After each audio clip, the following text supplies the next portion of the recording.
আপনি? এক মিনিট।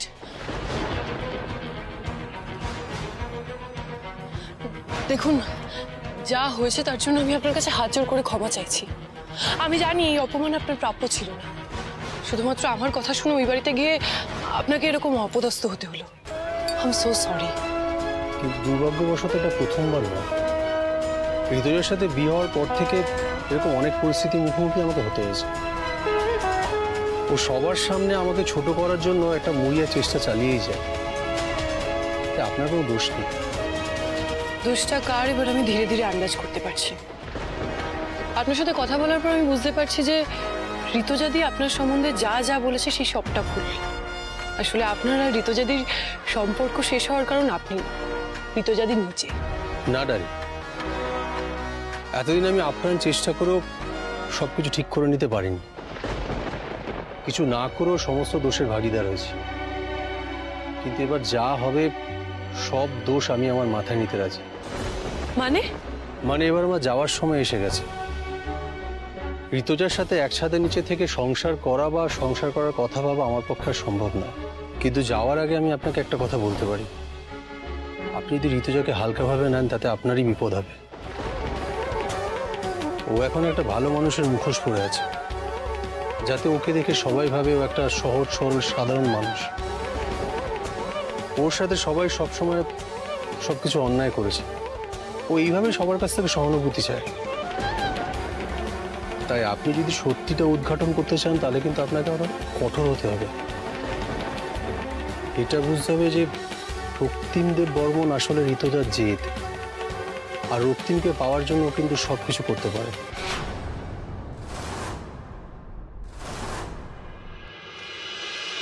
রক্তিমকে পেতে আমি সব করতে রাজি। রক্তিমের ভরসা জেতার জন্য যদি এর থেকে আমাকে দ্বিগুণ আঘাতও সহ্য করতে হতো তাতেও আমি রাজি ছিলাম। তার মানে এই আঘাতগুলো তুমি? সৌম্য নয়, আমি নিজেকে নিজেই আঘাত দিয়েছি। কিন্তু কেন? যাতে সৌম্য সবার চোখে খারাপ প্রমাণিত হয়, যাতে কেউ এসে আমাকে না বলতে পারে যে সৌম্যকে আরেকটা সুযোগ দেওয়া হোক। স্পেশালি রক্তিম, ও যদি জানতে পারে যে সৌম্য একজন ভালো মানুষ, ও কোনোদিনও আমার গায়ে হাত ওঠায়নি, এক চুলও আমাকে আঘাত করার কোনোদিনও চেষ্টা করেনি, তাহলে ব্যাস সব শেষ। রক্তিম আমার আর সৌম্য সম্পর্কের মাঝখানে ঢুকে সেটা মেরামত করার আপ্রাণ চেষ্টা করবে। কিন্তু না না দিদি, না, আমি সেটা হতে দিতে পারি না। কারণ এতগুলো বছর আমি রক্তিমের থেকে অনেক দূরে থেকেছি, অনেক কষ্ট থেকেছি। তবে আর নয়, এবার কোনোভাবেই আমি রক্তিমকে আমার থেকে দূরে সরতে দেব না। কিন্তু ঋতুজা, আমার কেন জানি না মূল বলছে যে তোমাকে আর দাদাকে ইচ্ছে করে দূরে সরানো হচ্ছে। আমার একটা সন্দেহ হচ্ছে। কি সন্দেহ? দেখো, ডালি কিন্তু এমনি এমনি সৌম্যকে এই বাড়িতে নিয়ে আসেনি, বুঝতে পেরেছো? ও নিশ্চয়ই কিছু একটা জানতে পেরেছে। তাই আমাদের কিন্তু এখন খুব সন্তর্পণে সব সময় ডালির উপরে নজর রাখতে হবে। আর একটা কথা মাথায় রাখবে, পরিবারের প্রত্যেকটা লোক এখনো এটাই চায় যাতে দাদার সঙ্গে ডালির সম্পর্কটা আবার আগের মতো হয়ে যায়। তাই যতক্ষণ না ডালির সাথে সৌরভের আর তোমার সাথে দাদার বিয়েটা হচ্ছে, ততক্ষণ ডালিকে কিছুতেই দাদার ধারে কাছে ঘেঁষতেও দেওয়া যাবে না। বেশ, আমি খেয়াল রাখবো যাতে রক্তিমের ছায়া ডালিকে ছুটতে না পারে। কিন্তু সম্ভব আমি বুঝতে পারছি না, আপনি এভাবে হাল ছেড়ে দিচ্ছেন কেন? অ্যাটলিস্ট একবার তো আপনি চেষ্টা করবেন। একবার নয় ডালি, আমি বারবার ইস্যুর খাতিরে ঋতুর সাথে থাকার চেষ্টা করেছি, কিন্তু তাতে আমি ব্যর্থ হয়েছি। কিন্তু আপনি আমার মতো ব্যর্থ হবেন না। আপনি তো রক্তিমের ছায়া সঙ্গী, একমাত্র আপনিই পারেন রক্তিমকে সবকিছু জানাতে। একবার আপনি কথা বলুন, ঋতুজার সত্যিটা জানান ওকে। না সৌমবাবু, জানিয়ে কোনো লাভ হবে না। লাভ ক্ষতির কথা পরে ভাববেন, আগে কথা তো বলুন। জানেন তো, শুধুমাত্র কথা বলা হয়ে ওঠেনি বলে কত সম্পর্ক নষ্ট হয়ে গেছে। হ্যাঁ, এটা ঠিকই যে ঋতুজা কোনোদিনই রক্তিমের কোনো ক্ষতি করবেন, কিন্তু আপনার ক্ষতি করতে কিন্তু দুবার ভাববেন। রক্তিমকে পাওয়ার যে স্বপ্ন এত বছর ধরে মনের মধ্যে লুকিয়ে রেখেছিল, আজ এত বছর পর সেটা সত্যি হওয়ার আশা দেখছি। এই আশাও কোনোদিন নষ্ট হতে দেবে না। কিন্তু সত্যিটা খুঁজে বার করতে হলে তো আমাদের এই বিয়েটা পিছনের ব্যবস্থা করতে হবে। দেখুন ডালি, এখন আমার হাত পা বাঁধা, আর আমি কিছুই করতে পারবো না। কিন্তু এই মুহূর্তে বিয়েটা পেছোতে পারে একজন, আর সেটা রক্তিমদেব বর্মন।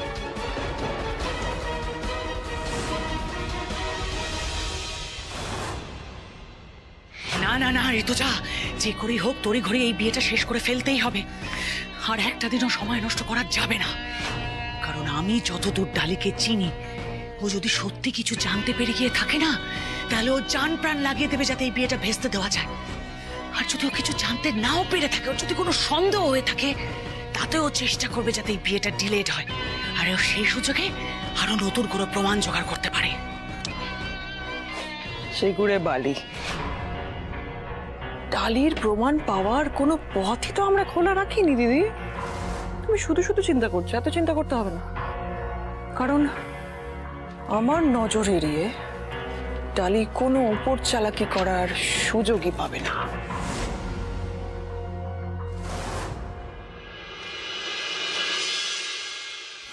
ঋষভ, ডালি ডালি, তুমি তো সৌম্যর সাথে কথা বলতে গেছিলে, কি কথা হলো? এই সৌম্য কি ঋতুজাকে সত্যি মারধর করেছে নাকি? না ঋষভ, না, শম্ভুবাবু বারবার বলেছেন যে ঋতুজাদির এই সবটা নাটক। উনি এই নাটক করছেন যাতে সবার কাছ থেকে, বিশেষ করে রক্তিম বাবুর কাছ থেকে সহানুভূতি আদায় করা যায়। হ্যাঁ, আমি জানতাম তো।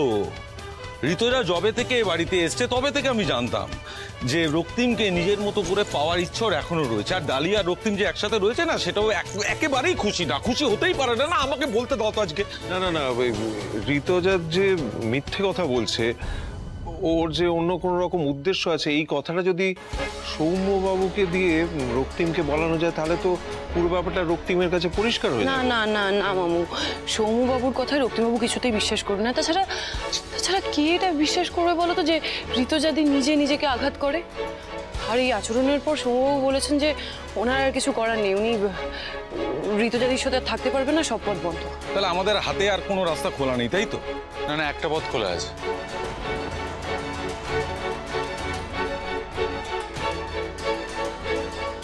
হ্যাঁ বৌদি, একটা রাস্তা খোলা আছে। তুমি একবার ভাইদার সাথে গিয়ে কথা বলো। কিন্তু ঋষভ, আমি কি করে? এটা কিন্তু উনি একদম ঠিক কথা বলেছেন। সৌম্যবাবুকে অবিশ্বাস করলেও রক্তিম দাদা কিন্তু তোমাকে অবিশ্বাস করবে না বৌদি ভাই। এই ডালি, ঋষভ একদম ঠিক কথা বলেছে। তুমি এক কাজ করো না, যাও গিয়ে তুমি রক্তিমের সাথে একবার কথা বলো। যাও যাও যাও যাও, সময় নষ্ট করো না, যাও।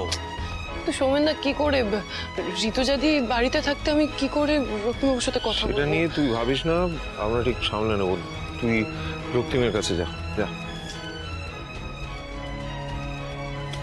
আপনি একটু চলুন তো। হ্যাঁ, এই তোমরা হ্যাঁ হ্যাঁ, চলুন।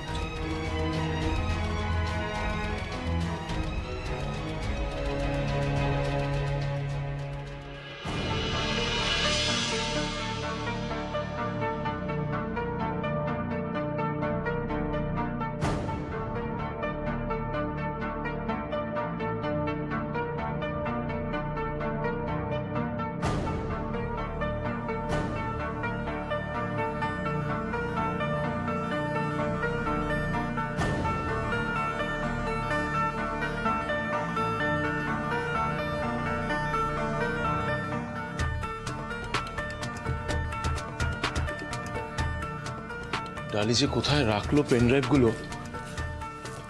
Pen drive pen drive ড্রয়ারে।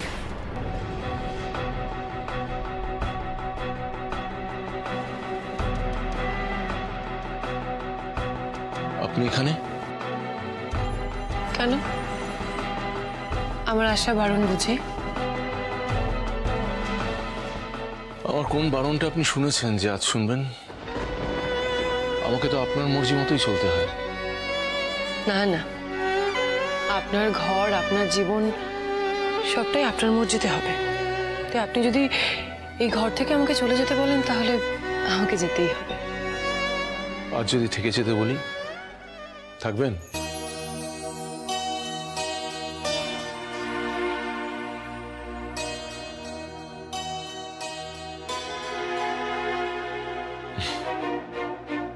পারবেন না, তাই তো?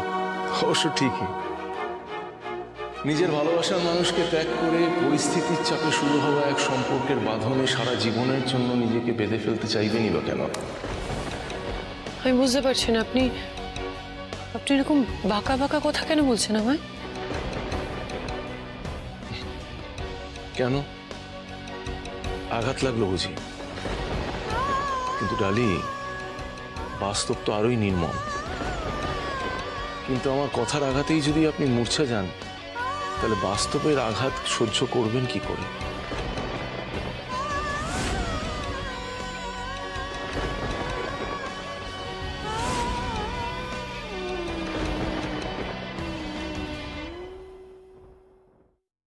আচ্ছা, তোমার বিয়ের জন্য এই যে সাজুগুজুর জিনিসপত্র লাগবে, শাড়ি লাগবে, গয়নাগাটি লাগবে, সেগুলো সব কেনা হয়ে গেছে তো? আমি সব করে নিয়েছি। কি ব্যাপার, যাদের এতদিন এই বিয়েতে মতই ছিল না, ডালি ডালি করে একেবারে মরে যেত, তারা হঠাৎ এই বিয়ে নিয়ে এতটা এক্সাইটেড হলো কেন? আমার আর রক্তিমের সম্পর্কটা হাসি মুখে মেনে নিচ্ছে, বিয়ের আয়োজন করতে ব্যস্ত হচ্ছে। না না না না না, তার মানে কিছু তো একটা গোলমাল আছে। আচ্ছা বলছি, ওই কালকে উকিলবাবু কিন্তু খুব তাড়াতাড়ি চলে আসবেন। হ্যাঁ, ওই কালকের ওই বিয়ের ডেটটা যদি সামহাও স্কিপ হয়ে যায়, তাহলে কিন্তু 1 মাস আর কোনো ডেট নেই। সুতরাং চটপট সইটইগুলো করে নি, সেই জন্য ফটাফট রেডি হয়ে যেতে হবে। এই মুনিয়া, তুই একটু হেল্প করে দিবি ঋতুজাকে, কেমন? রক্তিম আর ডালিকে আমি এক হতে দেব না। আর কাল রক্তিম শুধু আমার হবে। রক্তিমবাবু দেখুন, আমি শুধু একটাই কথা বলতে চাই। আসলে ঋতুজা দি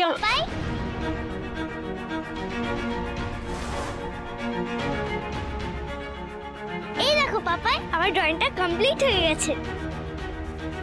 ইসু, তুমি এখানে? হ্যাঁ ফ্রেন্ড, আজ থেকে আমি পাপার সাথেই থাকবো সব সময়।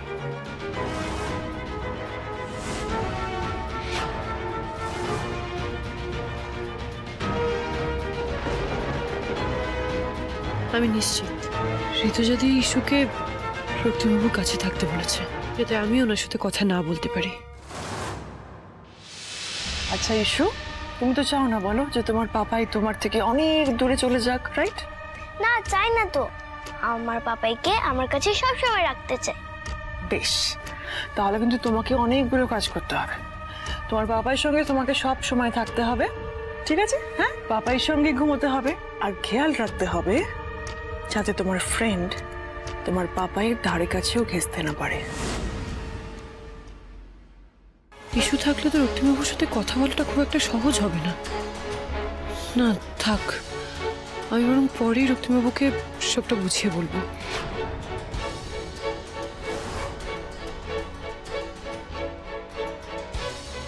ডালির উপর এত রাগ দেখালাম, কিন্তু উনি কি বলতে এসেছিলেন সেটাই তো জানা হলো না। ওনার চোখ মুখ দেখে মনে হচ্ছিল কোনো একটা সমস্যা হয়েছে। একবার জিজ্ঞেস করি।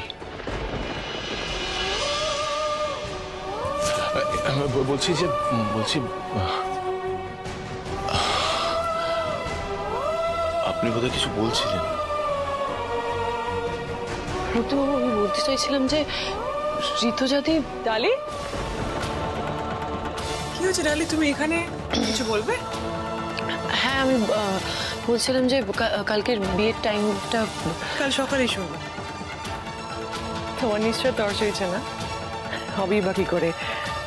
নিজের পছন্দের মানুষের সঙ্গে সারা জীবন থাকার স্বপ্ন পূরণ হতে চলেছে তোমার। এটা মনের মধ্যে কেমন অদ্ভুত অনুভূতি হচ্ছে না? এরকম হয়।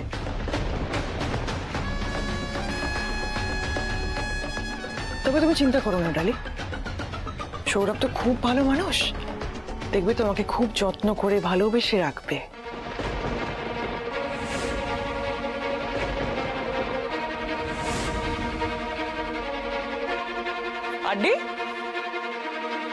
আড্ডি, কি হলো? ডালি, রক্তিমের সাথে কথা হলো? না সৌমেনদা,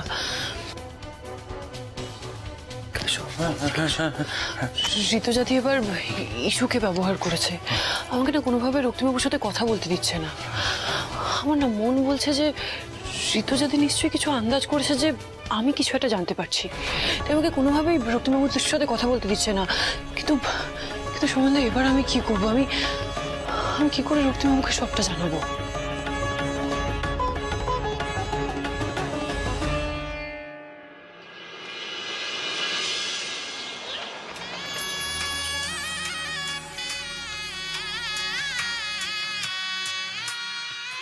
ছায়া তোর হয়ে আছি দেখ, আমি তো সবসময় তোর আপনাকে নিজের বন্ধু বলেই মেনেছি।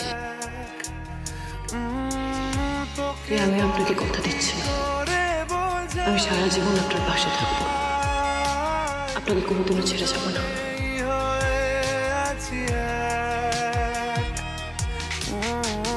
পারবো না আমি রাখতে তোকে, পারবো না আমি ঢাকতে তোকে, ছেড়ে যেতে আর আমি পারবো না। তোর বায়না সব রেখে দেবো সাজিয়ে, তুই চাইলে বল হয়ে আছি রাজি রে। এ কি বৌদি ভাই, তুমি এখনো তৈরি হওনি? না, আমি বৌদি বলছি, কি ভাবলে, কি করবে?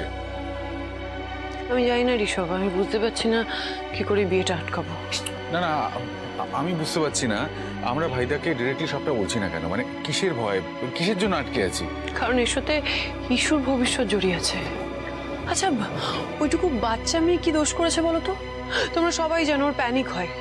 আমাদের এই সত্যি মিথ্যের খেলায় যদি ওইটুকু বাচ্চা মেয়ের কিছু হয়ে যায় তাহলে আমি কি করব? না না, মানছি ডালি, আমরা সবাই তোমার কথা মানছি, কিন্তু আমরা কি করব বলো?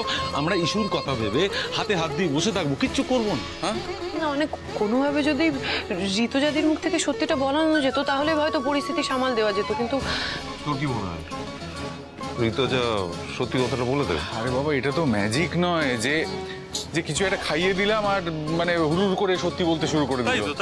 এক সেকেন্ড, গুড আইডিয়া। সত্যি কথা বলানোর মতো কিছু খাওয়াতেই তো পারি। মাম্মা, তোমাকে খুব সুন্দর লাগছে, তোমাকে খুব হ্যাপি হ্যাপি লাগছে। থ্যাংক ইউ সোনা। আজকের পর থেকে আমরা দুজনেই খুব হ্যাপি হ্যাপি থাকবো সোনা, কারণ তোমাকে আর আমাকে তোমার বাবার কাছ থেকে কেউ দূরে সরাতে পারবে না, বুঝেছো?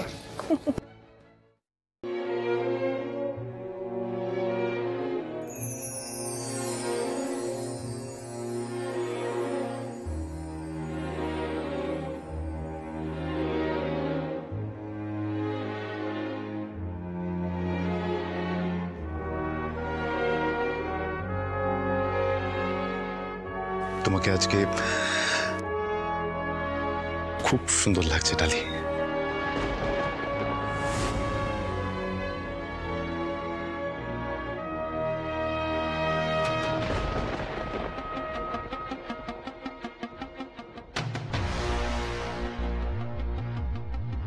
আপনি যদি ঠিক হন রক্তিমবাবু, তাহলে আমি আপনাকে কোনোদিনও কারোর হতে দেব না।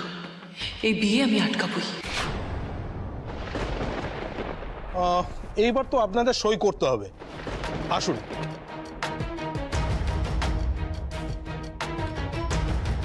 আডি, আডি, তুমি আগে সইটা করে দাও। আডি, কি হলো, যাও।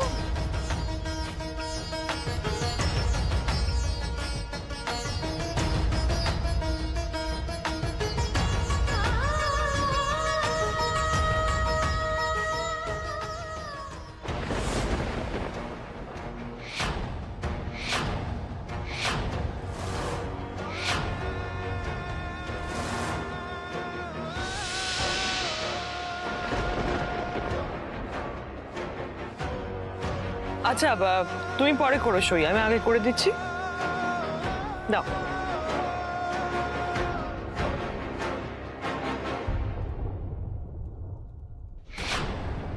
এই বাবা, তোমার তো হাতটাই খুলে গেল।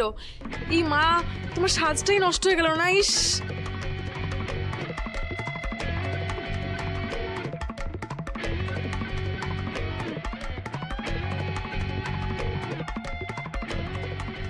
সে কি আর করা যাবে, ঠিক আছে ছাড়ো, বাদ দাও। তাছাড়া এখন তো আমার সবচেয়ে বড় অলংকার হলো হাড্ডি। সব সাজগোজ গয়নাঘাটি এসব কিছু ম্যাটার করে না আমার কাছে আর।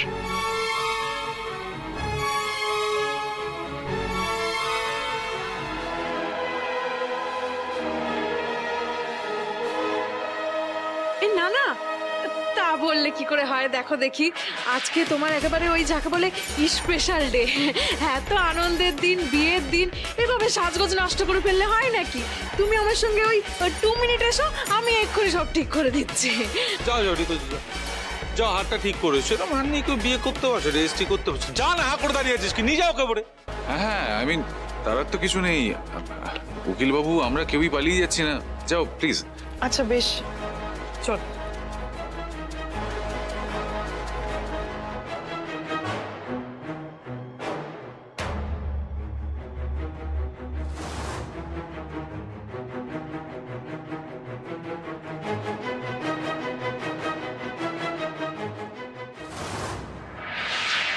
জানি, যা করো তাড়াতাড়ি করো প্লিজ। হ্যাঁ হ্যাঁ, এই তো হাতটা ঠিক করে তোমাকে পরিয়ে দেবো। মুখটা দেখি কিরকম যেন একটু ফিকে ফিকে লাগছে, জানো তো? দাঁড়, একটু পাউডার দিয়ে না ঠিক করে দিচ্ছি। আজকে বিয়ে বলে কথা। যা ইচ্ছা করো, তাড়াতাড়ি করো ব্যাস।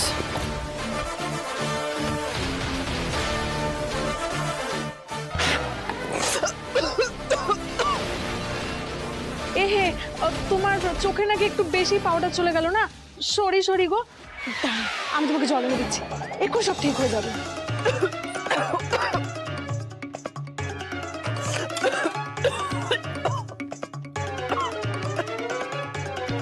এ নাও।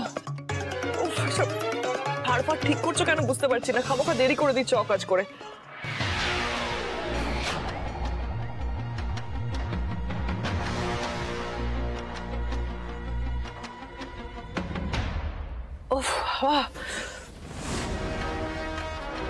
এতদিন তুমি অনেক খেলা খেলেছো ঋতুজাদি, কিন্তু আজ তোমার মুখ থেকে সত্যিটা বলাতে আসল খেলাটা খেলবো আমি।